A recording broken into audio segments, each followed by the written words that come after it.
Hey, what's going on? It's Byron here. Look, I have a little formula that I want to share with you, and it'll mean something to you if you're the kind of person who wants to have the Midas touch, meaning you want to increase your value at the things that you do, because you understand and you value that your value is directly proportional to your contribution to other people. And if you can do something that you love, that contributes to other people, then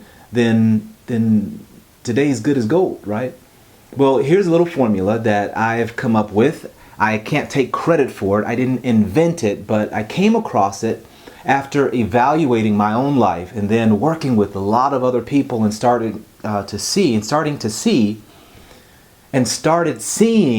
this pattern that emerged over and over and over again. And then it was affirmed to me by another expert that I respect. He kind of put language to it. And then I read a book by Jeff Olson called The Slight Edge. And that book just put into words what it is that I've been kind of observing all of this time. And so I created a little formula that will help you leverage how to turn whatever you touch into gold, how to develop your Midas touch. Here's the formula.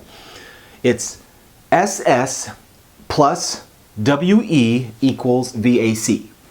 All right, SS plus WE equals VAC. Now, you're probably thinking, look, I don't like algebra, but don't worry about it, okay? Let's jump through each of these variables. SS stands for skill set.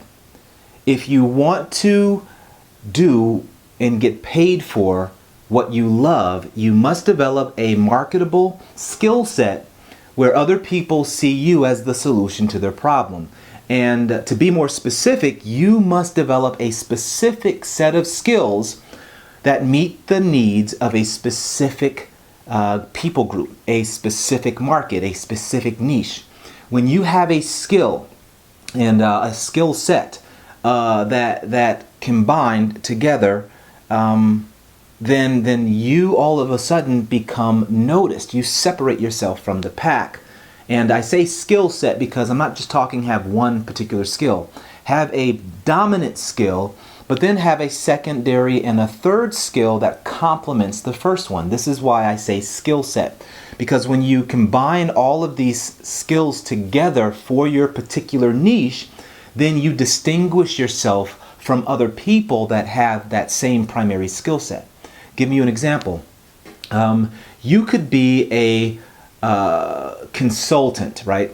That you could have a skill set of a consultant. Now, there are millions of other consultants out there, but what if you decided to be a consultant, specifically a sales consultant for executive coaches? You're a sales consultant for executive coaches. You teach executive coaches how to sell their services and make a living as an executive coach. Now, wouldn't that be more valuable? Well, in order to do that, you must develop a specific set of skills that will appeal to executive life coaches in the area of sales and marketing. All right, so the first variable you must develop in this formula is have a specific skill set. All right, that's SS. Now, WE stands for work ethic. Yes, work ethic. Now, this is a phrase that we all like to say, and we all like to pretend that we have. We love saying, yes, I have a strong work ethic. It sounds good.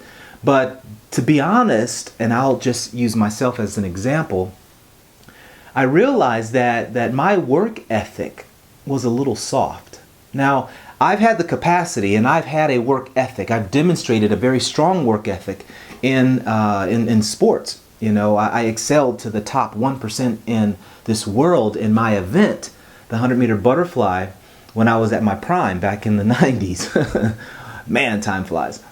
You know, so I had the capacity. I've always had the capacity. All of us have the capacity to exercise a work ethic, a strong work ethic. But to be honest with you, that work ethic did not carry over for me into my professional life for a very long time. And I often wondered, and I got frustrated, and sometimes I got angry that I saw people who were less talented than me get promoted beyond me, get promoted past me. In fact, a guy that I worked with, a counterpart in one job that I held about 10 years ago, he became my boss. But yet I was a better salesperson than he was. And he would tell you that. The reason why he was accelerated and catapulted into a higher paying position and a more prestigious position was because of his work ethic. And that's something that you have to develop. And work ethic is simply this. It's simply willing to do the simple, committed actions, no matter how you feel. It's being able to dial into the process and continue to walk through the steps of the process, even when the process is no longer fun. When the fun and the novelty of your passion wears off, when the new and shiny look of your new venture becomes dull and old and monotonous, and you're tempted to jump onto some other new shiny thing, it's in those moments that your work ethic kicks in, not your passion, not your talent, not your ability. It's your work ethic. A work ethic is what will allow you in month 1 to be terrible at something, and in month 2, 3, and 4, all of a sudden develop a level of expertise and competency that other people will want to pay you to do whatever you do for them. That's work ethic. It comes from the work ethic. Now, I can't say enough about this, but let me just say one more thing. I think Americans specifically suffer from what I call the pluck and the plop syndrome. We want to be automatically plucked out of our current situation and plopped into our ideal situation, all the while negating the process.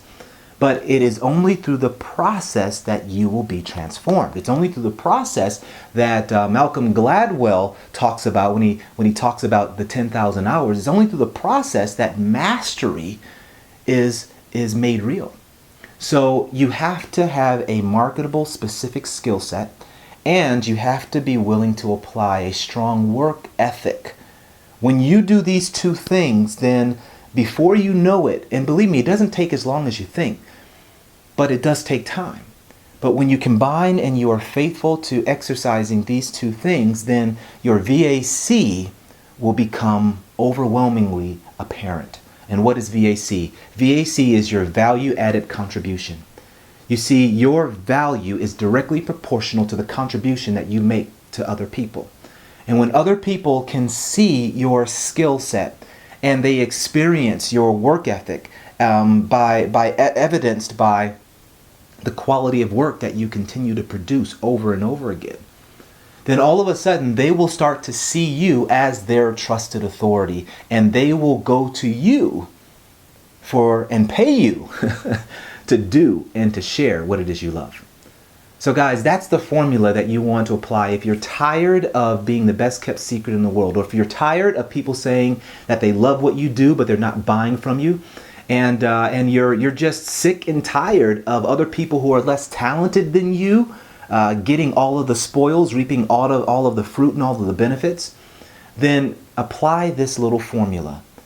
Dial in and get very specific at mastering a skill set, and then apply your capacity to have a strong work ethic. Do what you can with what you have right where you are, and take peace and pleasure in the process. The military, Navy SEALs call it embracing the suck. You know, there are times where things will suck, and all you've got to do is just roll up your sleeves and grind through it. All right? That's a work ethic. That's a strong work ethic. Skill set. Strong work ethic produces your value-added contribution. All right, guys. I hope that what I just shared with you serves you well. And remember, in anything that you do, in everything that you do, live generously, live courageously, and always choose to live your epic life. I'll see you next time.